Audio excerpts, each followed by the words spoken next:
Uncle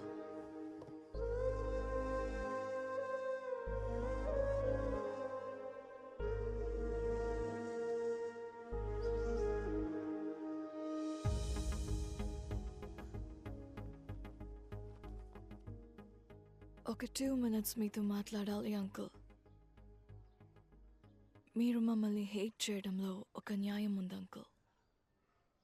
మేము Indians మీద అంత వైలెన్స్ చేశాం, స్లేవ్స్లా ట్రీట్ చేశాం.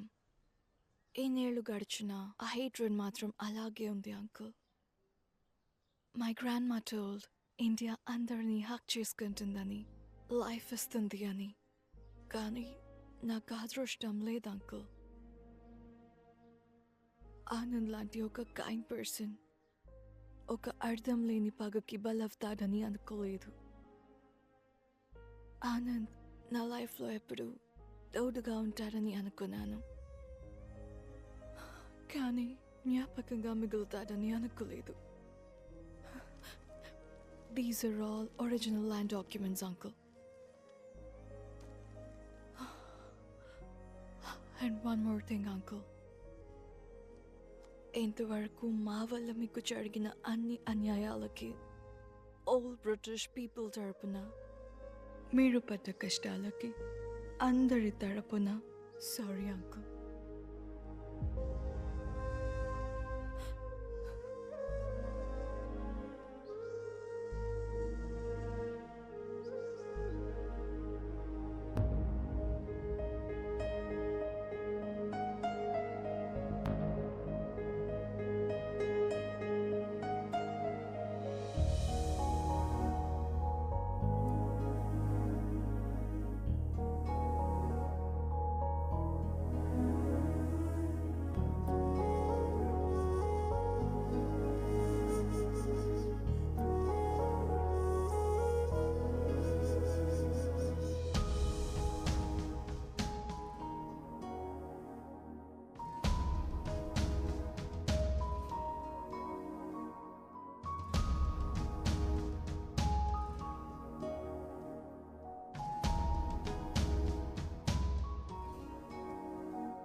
ఇప్పుడు నేను దేవరకోట పొలిమేర నుంచి లైవ్ రిపోర్ట్ చేస్తున్నాను.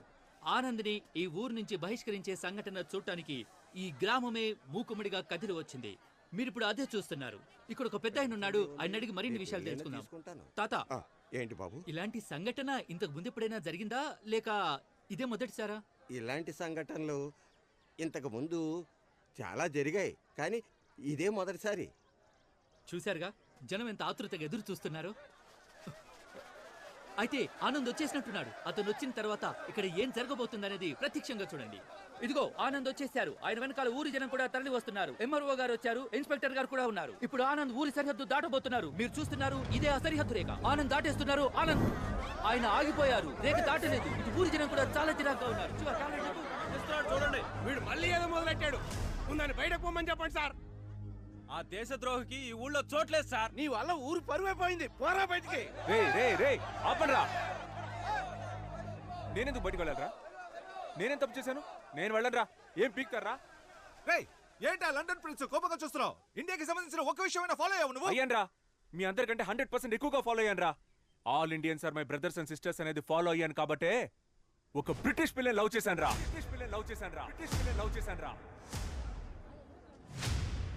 జామకాయలు 10 రూపాయలకి 4, 5 రూపాయలకి 2 తీసుకోండి అయ్యా. మామ, నేను ఇప్పుడే స్టార్ట్ చేశాను మామ. ప్లీజ్ కొంచెం పక్కకి వెళ్తావా? జామకాయలు 4, 20 రూపాయలకి 8. ఏం మాట్లాడతావురా? దేశభక్తి అంటే ఏంటో తెలుసా నీకు? అసలు దేశం కోసం ఏం చేసావు నువ్వు? మేమేం చేసామో తెలుసా? రంగు ముగ్గుల కాంపిటీషన్ లో ఇండియా మ్యాప్ నా కూతురుతో వేయించి దేశభక్తి నూరు పోసాన్రా. అదిరా దేశభక్తి అంటే. జవాన్ సినిమా చూసి బయటికి వచ్చి ఇండియా ఇండియా అని గుండెలు పగిలేలా అరిచారా నేను, తెలుసా నీకు? రే నువ్వే కదరా మీ నాన్న మిలిటరీలో చేరమంటే గోడ ఎక్కి దూకి పారిపోయింది. ఈ విషయం ఊరంతా తెలిసిపోయిందా? ఇదేనేంట్రా మీ దేశభక్తి? ఇండియాకి పాకిస్తాన్కి వార్ జరిగితే కనీసం 100 మందన్నా చావాలని మీరు అనుకుంటారు, కానీ 2 దేశాల్లో ఒక్కరు కూడా చావకూడదని నేను అనుకుంటాను. ఏంటి మెసేజ్ ఇస్తున్నావా? రేపు చైనా వాడు వార్ చేస్తే సైలెంట్ గా ఉండాలా? ఈ మెసేజ్ మీకు మాత్రమే కాదురా, చైనాకి పాకిస్తాన్కి పాన్ వరల్డ్ కి రా. ఈ నీళ్ళు తాగుతున్నాడేటి? తాగాడుగా ఇంకా వాగుతాడు.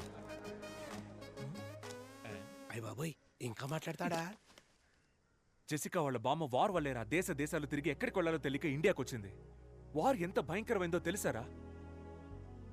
రష్యాకి ఉక్రెయిన్కి వార్ వచ్చినందుకే ఇక్కడ పెట్రోల్ నుంచి కాయగూరల రేట్ వరకు అన్ని పెరిగాయని తెలుసారా? 1 కిలో బాటిల్ గార్డ్ ఎంతో తెలుసారా మీకు? రే మీకు అసలు బాటిల్ గార్డ్ అంటే ఏంటో తెలుసారా? బాటిల్ గార్డ్ అంటే సొరక్కాయ, సొరక్కాయ.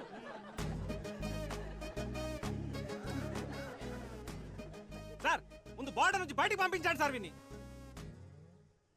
బార్డర్ అనే మాట ఫస్ట్ ఎప్పుడు విన్నానో తెలుసారా? మా పక్కింటి ఆంటీ మా అమ్మ దగ్గరకు వచ్చి, అక్క నీ చీర బార్డర్ బాగుంది, నా చీర బార్డర్ బాగుందా అని అడిగింది. అప్పుడేరా ఫస్ట్ టైం విన్నాను ఆ మాట.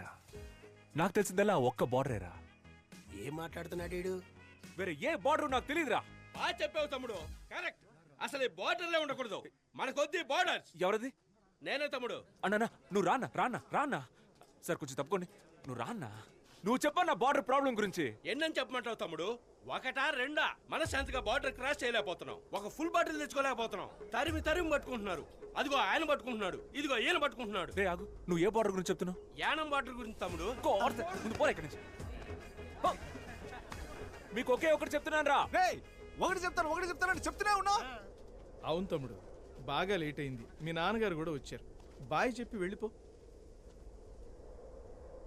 నాన్న, నన్ను మీరు కూడా అర్థం చేసుకోలేదా నాన్న? Emotional drama.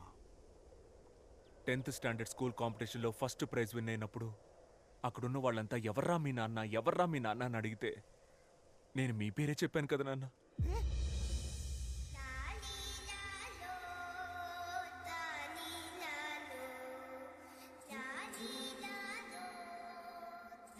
ఏం వాగుతున్నాడు వాడు? టీచర్ని ఎక్కువ క్వశ్చన్స్ అడిగానని స్కూల్ నుంచి పంపించేశారు, స్లిప్పులు పెట్టానని కాలేజ్ నుంచి పంపించేశారు, సినిమా అయిపోయిందని థియేటర్ నుంచి పంపించేశారు, ఇప్పుడు లవ్ చేశారని ఊరి నుంచే పంపించేస్తున్నారు. ఇంటెలిజెంట్ పీపుల్ అంటేనే మీకు నచ్చదు కదరా. ఆ రోజు సోక్రటీస్, ఈ రోజు నేను. చాలరా, పోరా. పోన్రా నేను. ఒక బ్రిటిష్ అమ్మాయిని లవ్ చేశానన్న ఒకే కారణం వల్ల కొంచెం కూడా హ్యూమానిటీ లేకుండా ఇలాంటి దారుణమైన పనికి తెగబడిపోయారు కదరా. కరోనా కాలంలో అన్ని దేశాలకి హెల్ప్ చేసినందుకు మనం ఇంకా ప్రాణాలతో ఉన్నాం. అప్పుడు గెలిచింది హ్యూమానిటీయా దేశభక్తారా? చెప్పండి రా, హ్యూమానిటీయా దేశభక్తా? నీకు తెలుసా? నాకు తెలీదు. హ్యుమానిటీ అంటే ఏంటండి? హ్యుమానిటీ అంటే నాకు తెలీదా? హ్యుమానిటీ అంటే హ్యుమానిటీ. దీనికి సమాధానం మా అయ్యగారు చెప్తారు. హ్యుమానిటీయా దేశభక్తి? దీనికి ఆన్సర్ ఏంటో నాకు తెలుసు, కానీ ఈ ఆన్సర్ ప్రపంచానికే వినపడేలా గొంతెత్తి చెప్తాను. సూపర్ అయ్యా. సేమ్ ఇలాగే. ఇప్పుడు నాకు 67 ఏళ్ళు వచ్చాయి. ఈ ఊళ్ళో 66 ఏళ్ల వయసున్న వాళ్ళు ఉంటారు, 68 ఏళ్ల వయసున్న వాళ్ళు ఉంటారు, కానీ ఒక్కడైనా 66 ఏళ్ల వయసులో నాకన్నా పెద్దోడు అవ్వగలుగుతాడా? ఈయన జవాబు చెప్పేలోపు ప్రశ్నే మర్చిపోయేలా ఉన్నాం. నా జవాబు నేను చెప్పాను, ఇంకా మీరే చెప్పాలి. మా నోడేదో అడుగుతున్నాడు, ఏం చెప్దాం? కొత్తగా ఏదో హ్యుమానిటీ అంటున్నాడు. మన కులపోలంతా హ్యుమానిటీ అందాం. హ్యుమానిటీ. ఆ కులపోలు చెప్పింది మనం ఎందుకు కాపీ కొట్టాలరా? మనం మార్చి చెప్దాం. దేశభక్తి. హ్యూమానిటీ దేశభక్తిలో కూడా కులం చూస్తారా మీరు? కులం, మతం, కలరు, కంట్రీ వీటన్నిటిని దాటి ఒక మనిషిని మనిషిగా చూసే హ్యూమానిటీ మీ అందరికీ ఎప్పుడు వస్తుంది? చెప్పండి, ఆ హ్యూమానిటీ ఎప్పుడు వస్తుంది? తెలిస్తేనే కదరా వస్తుంది. బాబు,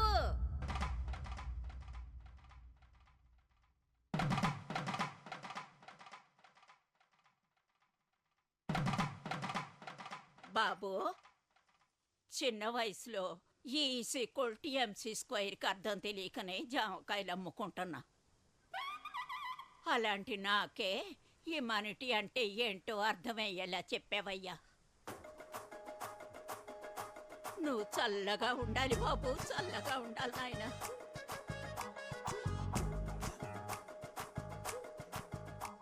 చూశారుగా, జాంకాయలమ్మే ఓ ముసలావిడికి హ్యుమానిటీ అంటే ఏంటో తెలిసింది. మరి మన ఊరి ప్రజలకి హ్యుమానిటీ గురించి ఏమైనా తెలిసిందో లేదో చూద్దాం రండి. కెమెరామెన్ జనాల వైపు ఓసారి కెమెరా తిప్పండి. తమ్ముడు ఇట్రా సార్ వస్తున్నా. రారా. చెప్పండి సార్. నేను ఫస్ట్ నుంచి హ్యుమానిటీయే. నేను హ్యుమానిటీలోనే పెరిగాను, దాని తర్వాత హ్యుమానిటీలోనే పుట్టాను. నేను హ్యూమానిటీయే, ఎప్పుడు హ్యూమానిటీయే, పైగా మేము అందరం కూడా హ్యూమానిటీయే. నేను కూడా హ్యుమానిటీయే సార్, హ్యుమానిటీయే. రేయ్, ఇప్పుడు చెప్పండి రా, హ్యుమానిటీయా దేశభక్త? ప్రేమ దేశమా ఈజ్ ఈక్వల్ టు ఇప్పుడు ఈ ఊళ్ళో నేను జెసికాని మీట్ అవ్వచ్చా, మాట్లాడొచ్చా? చూడలేవు, మాట్లాడలేవు. ఏరా? వాళ్ళు తిరిగి లండన్ వెళ్ళిపోతున్నారు. ఈవినింగ్ 6 గంటలకు వైజాగ్ నుంచి ఫ్లైట్. Humanity humanity. పదరా పద. మనం వెళ్దాం అన్న. ఎక్కడికి రా? రే రే రే రే, తను జెసికాలో ఉందిరా. ఆపరా ఆపరా ఆపరా.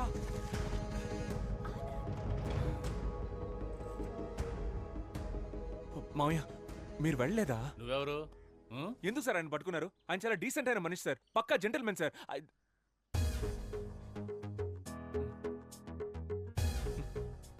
ఆయన వదలరా సార్? వదలనే వదల. మీరు సూపర్ సార్. మావయ్య సూపర్ మావయ్య. మామా నువ్వు బంగారం. నువ్వు నాతో మాట్లాడద్దు సార్, మాట్లాడొద్దని చెప్పండి సార్. మాట్లాడకమ్మా. ఆనంద్, మాట్లాడుకో. నీకోసం నేను 3rd వరల్డ్ వార్ ఫేస్ చేస్తుంటే నువ్వు నన్ను వదిలేసి వెళ్ళిపోతున్నావు. ఆనంద్, ప్రేమ దేశం అంటే ఏంటో తెలుసా నీకు? అట్లీస్ట్ ప్రేమికుల రోజైనా తెలుసా నీకు? ప్రేమ అనేది తమ్ముడు ఇక్కడ కూడా స్పీచ్ ఇస్తున్నావా? నాన్నా, మీరు నా స్పీచ్ విని మారిపోయారా నాన్న? నీ స్పీచ్ విని నువ్వు మారుండొచ్చు, మేమంతా స్టార్టింగ్ నుంచి కరెక్ట్ గానే ఉన్నాం. కదలుడు. అవును మావయ్య. ఎక్కడ్రా భూపతి?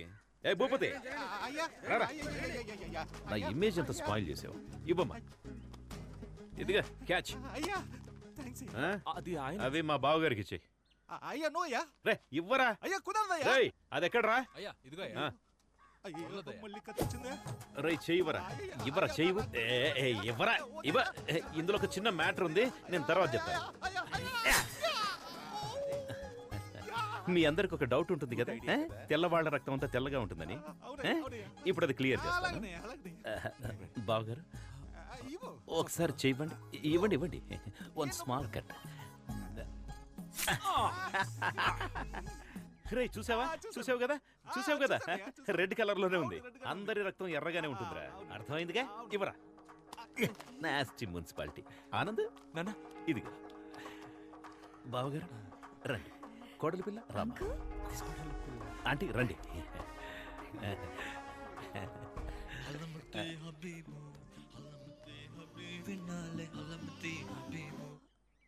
హలమతి హబీబా అంటే నాకు నిజంగా దాని అర్థం తెలియదమ్మా. ఆ రోజేమో లస్క్ టపా, ఇవాళేమో హల్మతి అబీబా. ఇలాంటి కవులందరూ మనతో పాటే మన చుట్టుపక్కలే నక్కి నక్కి తిరుగుతుంటారు. వాళ్ళు నా చేతికి దొరకాలి.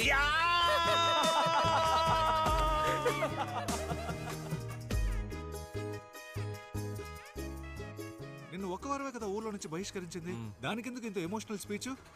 ఏ గోవాకు వెళ్ళి రిసార్ట్ లో రూమ్ వేసుకుని మందేసి ఉండొచ్చు కదా. అది అంత పెద్ద క్రౌడ్ చూడగానే అలాగే ఎమోషనల్ లైఫ్ ఫ్లో లో మాట్లాడేశాను రా. నేషనల్ మీడియా ఫుల్ గా ట్రెండ్ అయిపోయిందా? టెలికాస్ట్ అయింది ఒకే ఒక లోకల్ కేబుల్ టీవీ ఛానల్లో. సగం ఊళ్ళో కరెంట్ కూడా లేదంట. నాకు తెలిసి ఒక 15 మంది చూసుంటారు. పర్లేదురా, పర్లేదు. సార్ మీరు నిన్న సిటీ కేబుల్ స్పీచ్ నేనే ఫుల్ స్పీచ్ సార్ సూపర్ గా ఉంది సార్, సూపర్ గా ఉంది సార్. ఇంకొక ప్రాబ్లం సార్, బిల్లు కట్టలేదని కరెంట్ కట్ చేస్తున్నారు సార్, దాని గురించి మాట్లాడండి సార్. నేను మాట్లాడతాను దాని గురించి, నేను మాట్లాడతాను. ఓకేనా? Okay sir.